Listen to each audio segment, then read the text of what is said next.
عليكم، ازيكم عاملين ايه؟ يا رب تكونوا بخير. قبل ما نبدأ الفيديو بتاعنا هنصلي على النبي. النهارده انا عملت معاكم قبل كده اللحمه المسلوقه في القناه. انا سلقت اللحمه بتاعتي اهو، الطريقه بتاعتها في القناه. هنعمل النهارده صينيه بطاطس باللحمه. انا ليا تريكات كده بحب اعملها في صينيه البطاطس، كل واحد بيعمل الحاجات اللي هي ايه تناسبه. انا عندي هنا كيلو بطاطس، وعندي هنا الصلصه بتاعتي. انا كمان اللي بجيب الطماطم وبسبكها وبحطها تبقى جاهزه، عشان احنا في شهر رمضان ويا دوب الايه الواحد على ما بيقوم وبيصلي وبيقرأ له شوية قرآن النهار بيخلص. معانا هنا بصلتين صغيرين، معانا هنا حباية طماطم، معانا هنا قرن فلفل، قرنان فلفل او عندك قرن كبير حطيه. بهاراتنا بقى اللي هنحطيه نص معلقة فلفل اسمر، ونص معلقة بهارات، وشوية نعناع. ما تستغربيش شوية النعناع دول بدي صينية البطاطس نكهة جميلة قوي. ومعلقة ملح. هنيجي دلوقتي هنجيب الصينية بتاعتنا اللي احنا هنعمل فيها البطاطس.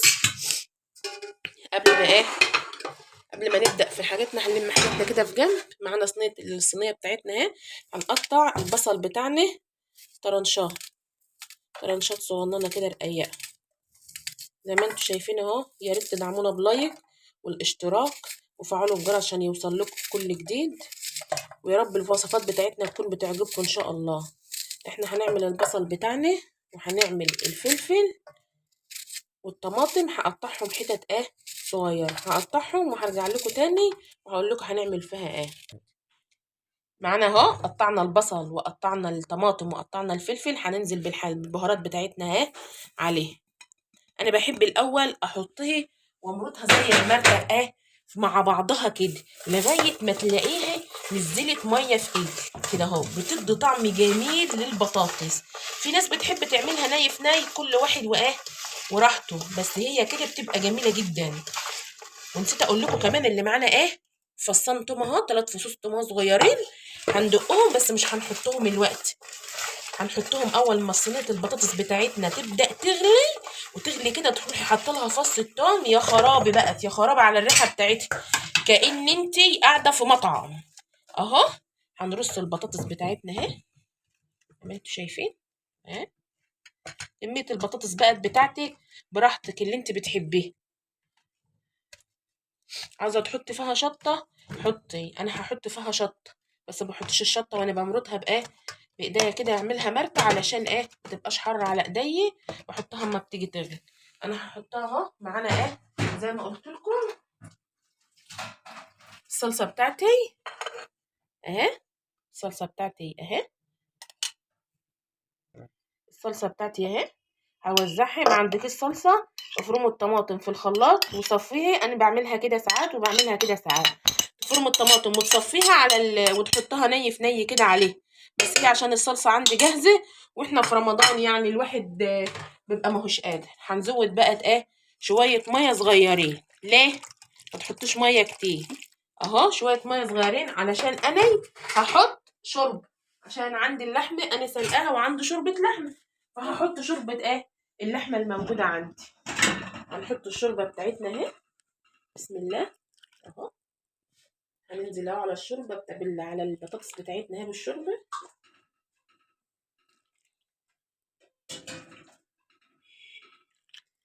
ما انتوا شايفين اهي الشوربه بتاعتنا ما شاء الله. شوفوا رايقه وحلوه ازاي، علشان اللي بروح حايشه الرغاوه بتاعت اللحمه اول ما بتطلع، او الريم زي ما بعض الناس بيقول اهو اهو. بس هولع البوتاجاز بتاعي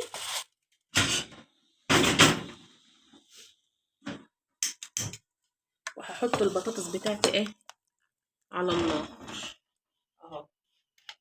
مش هحط اللحمه الوقت، اللحمه بتاعتي هحطها لما تبدا البطاطس تاخد نص سويه، عشان اللحمه بتاعتي مسلوقه. انا معايا هنا نص معلقه او ربع معلقه شطه حسب كميه الشطه اللي انت بتحبيها.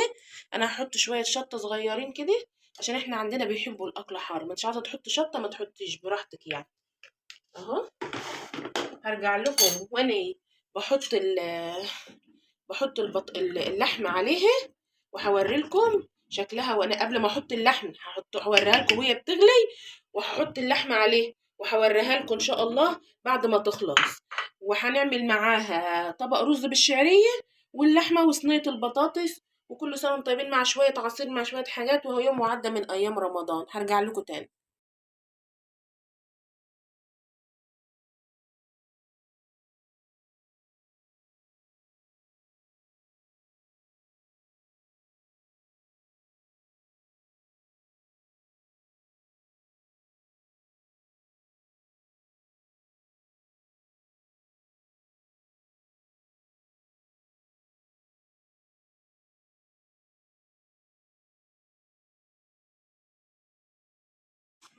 الصينيه بتاعتنا بتاعت البطاطس بتاعتنا بتغلي اهي.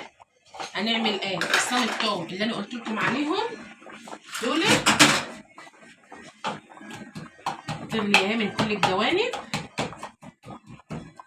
دق فصان التوم وهحطهم ايه عليه. واتفرجي بقى على الروايح اما تحطوا التوم ني كده، تديلها طعم جميل وبتديلها ريحه حلوه. اهي فص التوم اهو اهو، هتحطيه وهتسيبها ايه كده. احنا لسه ما حطيناش اللحمه بتاعتنا. اللحمه بتاعتنا هنحطها اما البطاطس تاخد نص السويه، علشان انا مسويه اللحمه بتاعتي سويه كام، عشان انا بحب اللحمه بتاعتي مستويه. اما تيجي بقى تاخد نص سويه هحط اللحمه بتاعتنا وهوريكم.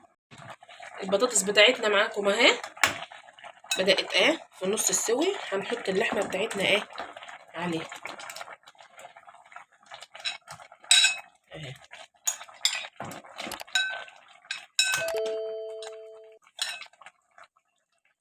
هتستوي مع مع البطاطس، تكمل بقى تسويها مع البطاطس. هي اللحمه مستويه، هنكمل بقى تسوي البطاطس وهندخلها الفرن تحمر. اما تطلع من الفرن هقول لكم هعمل فيها ايه. دخلنا اللحمه بتاعتنا اهي، بس البطاطس اهي دخلناها في قلب الفرن تحت الشوايه اهي. دخلت اللون اهو اهي زي ما انتم شايفينها اهي.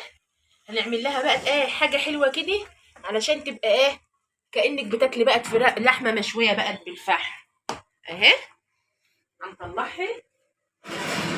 هتجيبي معاكي حتتين فحم على النار، هما اللي حطهم لغايه ما هي اتحرقت. طبق صغير زي ده كده استانلس. هنجيب الفحم بتاعنا اهو، هنحطه في الطبق اهو.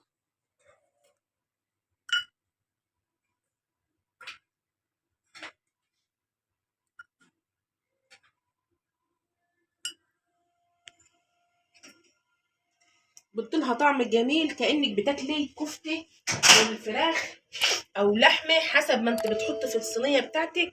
هيديلها طعم كأنك بتاكلي حاجة مشوية بالظبط من عند الايه الكبابجي اهو. هنحط عليها نقطة زيت اهو، هتلاقيها دخنت اهو اهو. تروحي جايه مغطية في ساعتها وتسيبيه كأنك هتكوني بتاكلي لحمة مشوية بالظبط. والكفتة واللحمة بتاعتك والبطاطس بتاخد من الطعم بتاعها، تبقى جميل. هنخلص بقى الفطار بتاعنا وهنوريكم بعد ما نغرفه الشكل النهائي. خلصنا يا حبايبي معاكم الفطار بتاعنا النهارده اهو. صينيه البطاطس بتاعتنا طلعت باللحمه اهي، والشوربه بتاعتنا ما شاء الله صافيه ورايقه اهي. وعملنا رز بشعريه، وعملنا الخشاف بتاعنا ده بلح وزبيب وجوزة هند. عندك بقى اي مكسرات او اي قلاصية او تين مجفف او مش مجفف حط. ومعانا عصير البرتقال بتاعنا. الاكل بتاعنا جاهز معاكم اهو كله. ويا ريت الفيديو بتاعنا يكون عجبكم، وكل سنه وانتم طيبين، ونعاد عليكم الايام بخير. مع السلامه.